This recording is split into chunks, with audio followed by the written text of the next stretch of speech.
Practice Test 2. You will hear a number of different recordings, and you will have to answer questions on what you hear.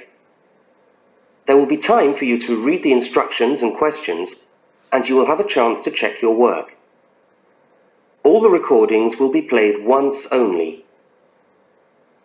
The test is in 4 sections. Write all your answers in the listening question booklet. At the end of the test, you will be given 10 minutes to transfer your answers to an answer sheet. Now turn to section 1 of your question booklet.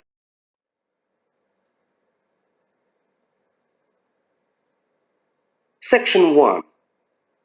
In this section, you will hear 2 overseas students, Kate and Lukey, being interviewed by a university counsellor. First look at questions 1 to 5.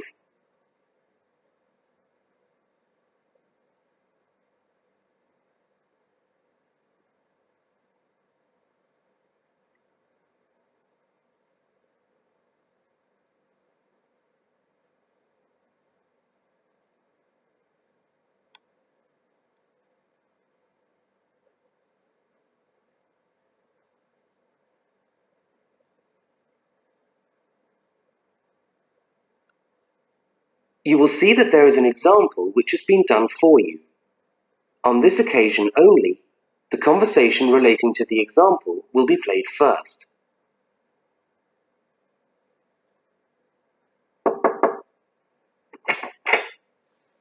Hi there, Kate. Come on in. How are you today? Fine, thanks. Hi, Lukey. How's things? Okay. Well, as I explained on the phone, I'm a counsellor here at the Student Services section of the university. And I'm interviewing overseas students to help me draw up a guide for new students.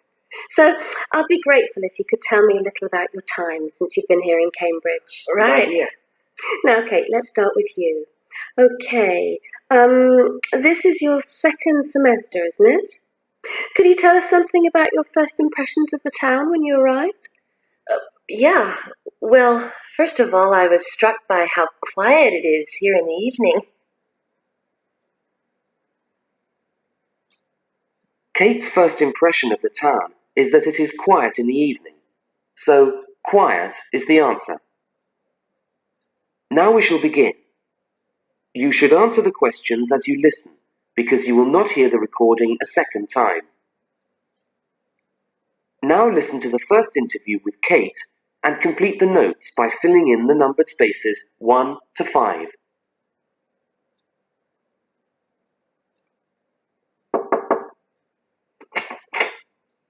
Hi there, Kate. Come on in. How are you today? Fine, thanks.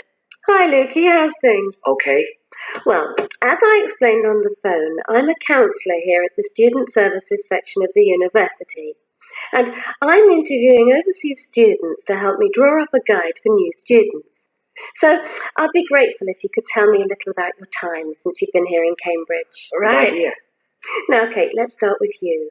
Okay, this is your second semester, isn't it? Could you tell us something about your first impressions of the town when you arrived? Yeah. Well, first of all, I was struck by how quiet it is here in the evening. Yeah, I suppose Cambridge is a quiet place. Where did you live when you first arrived? Well, I went straight into student accommodation. It was a kind of student hostel. Ah, right. So you didn't have to worry about doing your own cooking or anything like that? No, but sometimes I wished I had. The food at the hostel was awful. Oh, dear.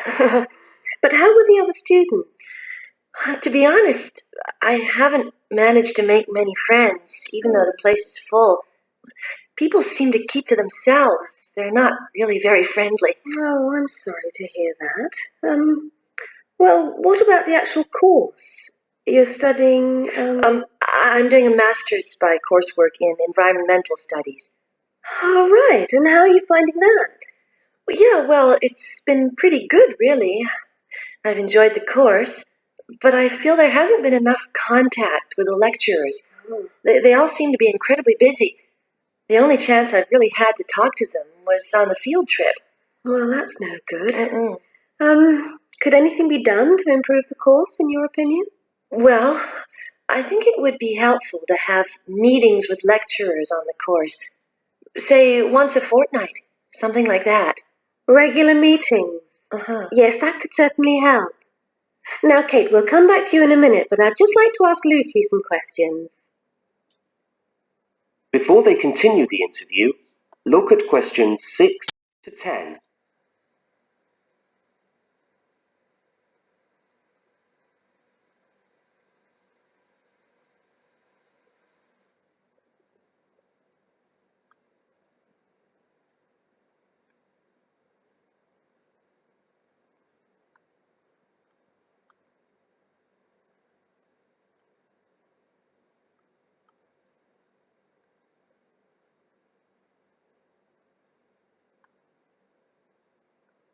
As you listen to the rest of the interview, complete the notes.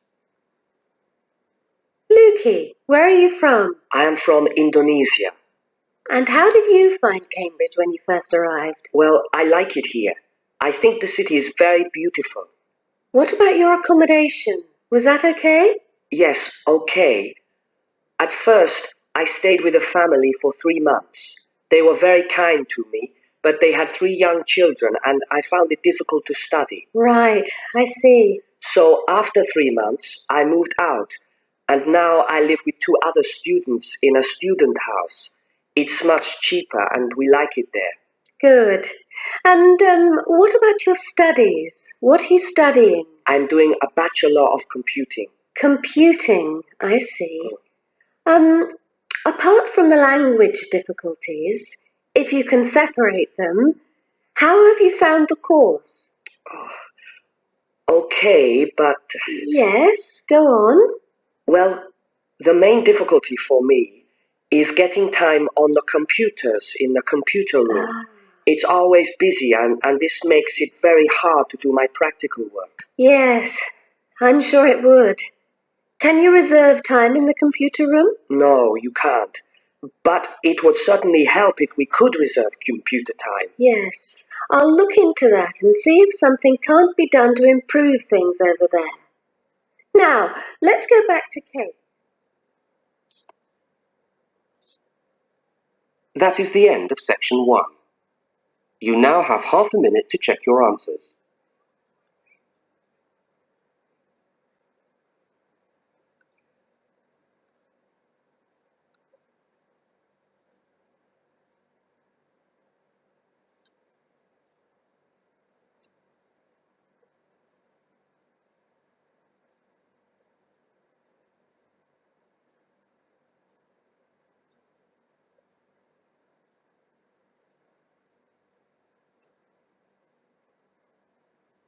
Now turn to section 2.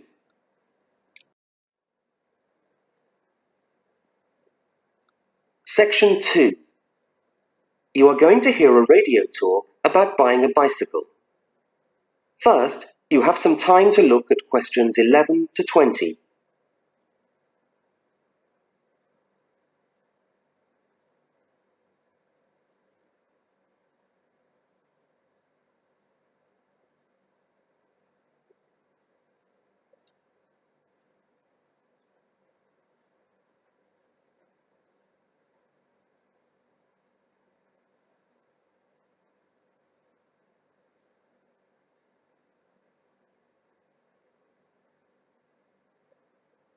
Now listen to the first part of the talk and complete the notes by filling in the numbered spaces 11 to 20.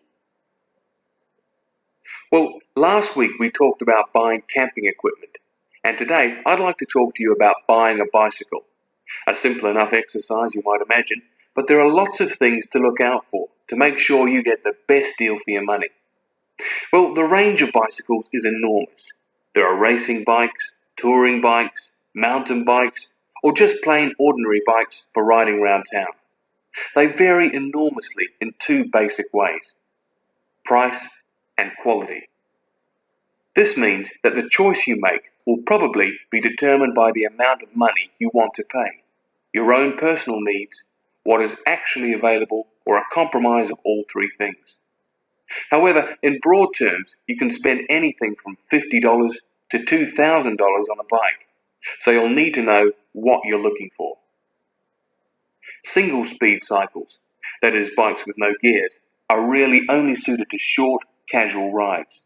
Their attraction is their simplicity and reliability. After years of neglect, they still manage to function, though not always too efficiently. If it's basic transport you're after, then you can't go wrong. 3-speed cycles, on the other hand, are all that is really necessary for most town riding, going to the shops and things like that. Like the single-speed bike, they're simple and reliable. If you are going to be going up and down lots of hills, then you'll probably want something more efficient. 5 and 10-speed bicycles are best suited to riding over long distances or hilly terrain, and to serious touring. So if it's serious touring you're interested in, get a 5 or 10-speed bike. However, it's worth remembering that the difference in price between a 5 and 10-speed cycle is usually very little, and so it's well worth paying that little bit extra to get the 10-speed one. So I would tend to recommend the 10-speed bike as the price is similar. However, you'll be getting better quality components. Now the next thing we need to look at is size. Buying a cycle is like buying clothes. First of all, you find the right size and then you try it on to see if it fits. Contrary to what you might imagine, the size of the cycle is not determined by the size of the wheels, except in children's cycles, but by the size of the frame. So you'll need to measure the length of your legs and arms to get a frame that is the right size for you. Well, that's all from Helpful Hints for today. That is the end of section 2. You now have half a minute to check your answers.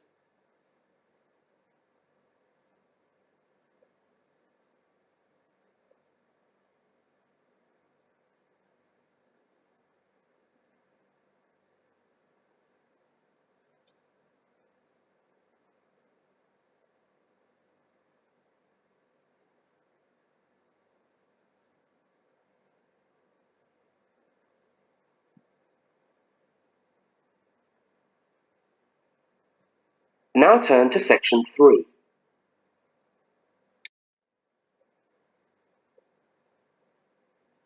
Section 3. In this section, you will hear a conversation between two students, Fiona and Martin, talking about a tutorial topic. First, look at questions 21 to 24.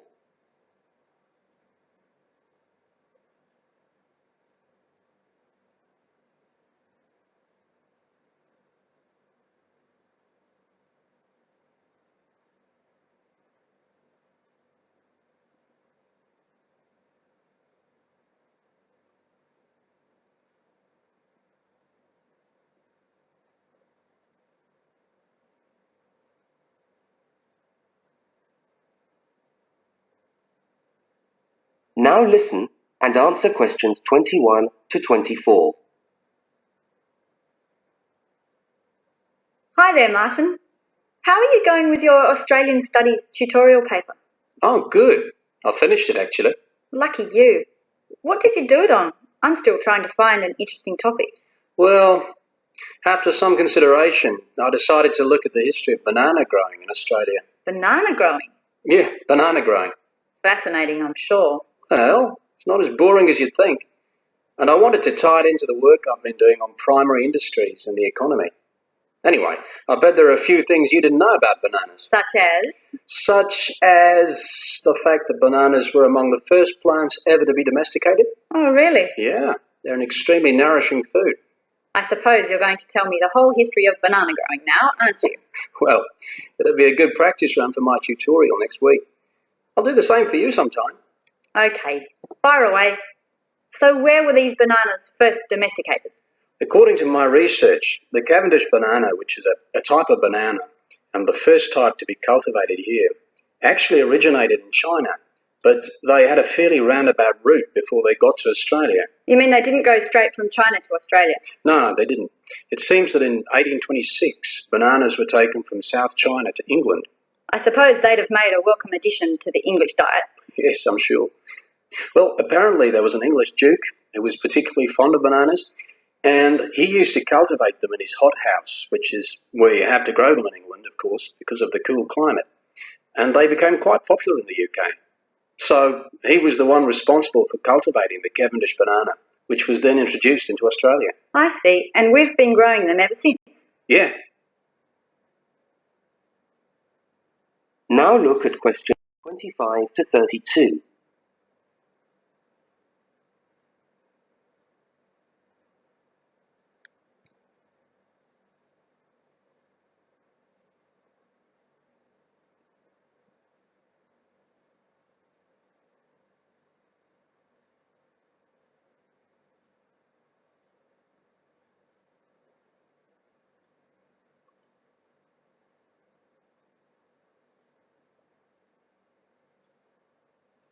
As the conversation continues, complete Martin's notes. Are they hard to grow? Well, yes and no. To grow them in your garden, no, not really. But to grow them commercially, you need to know what you're doing. You see, you only get one bunch of bananas per tree, and it can take up to 3 years for a tree to bear fruit if you don't do anything special to it. But this period is greatly reduced with modern growing methods, particularly in plantations where you have perfect tropical conditions. Right. So what are you looking at? 1 year? 2 years? No, around 15 months in good conditions for a tree to produce a bunch of bananas. And once you've got your bunch, you cut the bunch and the plant down. So how do the trees reproduce then? Well, bananas are normally grown from suckers, which spring up around the parent plant, usually just above the plant. They tend to like to grow uphill, or at least that's the common wisdom. So that's why banana plantations are usually on hillsides, is it? Yeah, they grow best like that. That's interesting. If you plant them in rich soil and give them plenty of water at the beginning of summer, then they should be well advanced by the beginning of winter, when growth virtually stops. But in a country like England, they're hard to grow. Although you can grow them in a hothouse. But in Australia, it's not difficult. No, though even here, the growers put plastic bags around the bunches to protect them and keep them warm. If you go up to the banana growing districts, you'll see all these banana trees with plastic bags on them. But how do they stop the bananas going bad before they reach the shops? Well, the banana bunches are picked well before the fruit's ripe. Once you cut the bunch, the bananas stop growing, but they do continue to ripen. The interesting thing is that once one banana ripens, it gives off a gas which then helps all the others to ripen.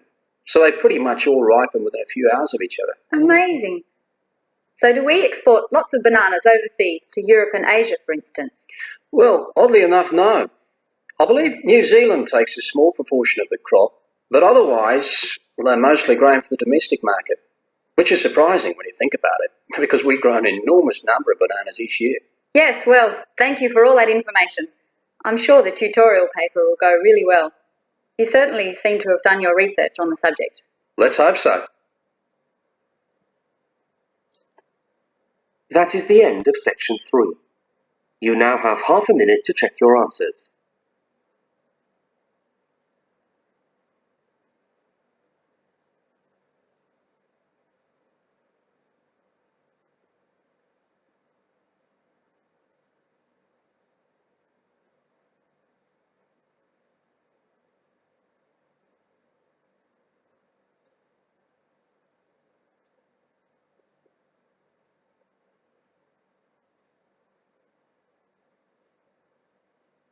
Now turn to section 4.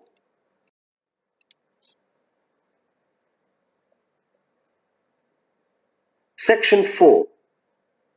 You are going to hear part of a public lecture for new students. First, look at questions 33 to 35.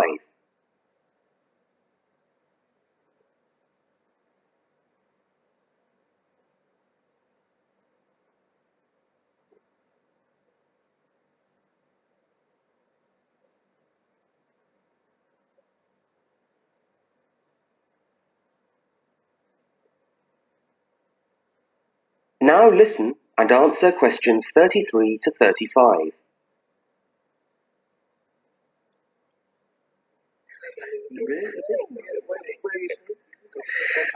Good morning. Good morning, everyone, and welcome to our regular lecture on health issues.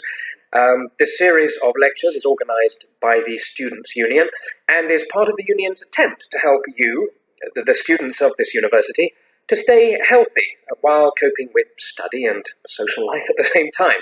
So, it's a great pleasure for me to welcome back Ms. Diane Greenbaum, who is a professional dietitian and who has been kind enough to give up her time in what I know is a very hectic schedule to come along and talk to us today. Thank you. Thank you very much, John. May I say it's a pleasure to be back. Now, stresses at university, being away from home and having to look after yourselves, learning your way around the campus, all contribute to making it quite hard sometimes to ensure that your diet is adequate. So, today I'm going to talk about ways of making sure that you eat well, while at the same time staying within your budget.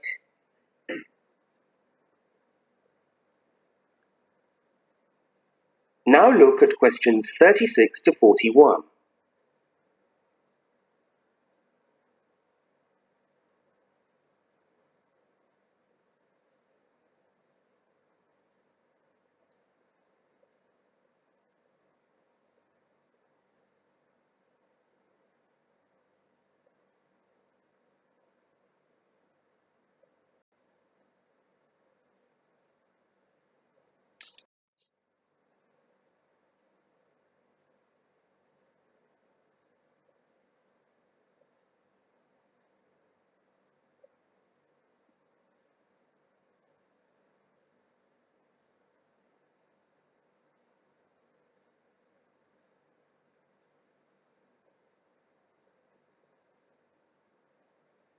As you listen to the second part of the lecture, complete the notes and diagram in the spaces provided.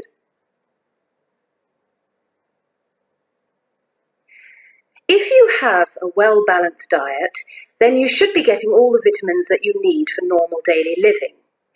However, sometimes we think we're eating the right foods, but the vitamins are escaping, perhaps as a result of cooking, and anyway, we're not getting the full benefit of them. Now, if you lack vitamins in any way, the solution isn't to rush off and take vitamin pills, though they can sometimes help. No, it's far better to look at your diet and how you prepare your food. So, what are vitamins? Well, the dictionary tells us they are food factors essential in small quantities to maintain life. Now, there are fat-soluble vitamins which can be stored for quite some time by the body, and there are water-soluble vitamins which are removed more rapidly from the body. And so a regular daily intake of these ones is needed. Okay, so how can you ensure that your diet contains enough of the vitamins you need? Well, first of all, you may have to establish some new eating habits. No more chips at the uni canteen, I'm afraid. Now, firstly, you must eat a variety of foods. Then you need to ensure that you eat at least 4 servings of fruit and vegetables daily. Now, you'll need to shop 2 or 3 times a week to make sure that they're fresh, and store your vegetables in the fridge or in a cool, dark place. Now, let's just refresh our memories by looking at the healthy diet pyramid. Okay, can you all see that? Good. Well, now, as you see, we've got 3 levels to our pyramid. At the top, in the smallest area, are the things which we should really be trying to avoid as much as possible. Things like, sugar, salt, butter, all that sort of thing. Next, on the middle of our pyramid, we find the things that we can eat in moderation. Not too much, though. And that's where we find milk, lean meat, fish, nuts, eggs. And then at the bottom of the pyramid are the things that you can eat lots of, because they're the things that are really good for you. And here we have bread, vegetables, and fruit. So, don't lose sight of your healthy diet pyramid when you do your shopping.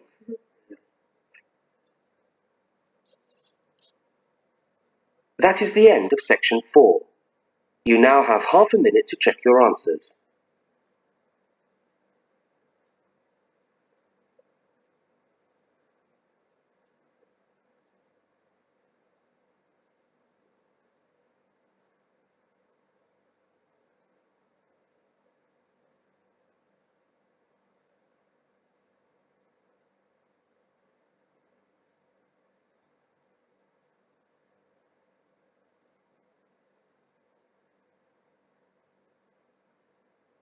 That is the end of the listening test.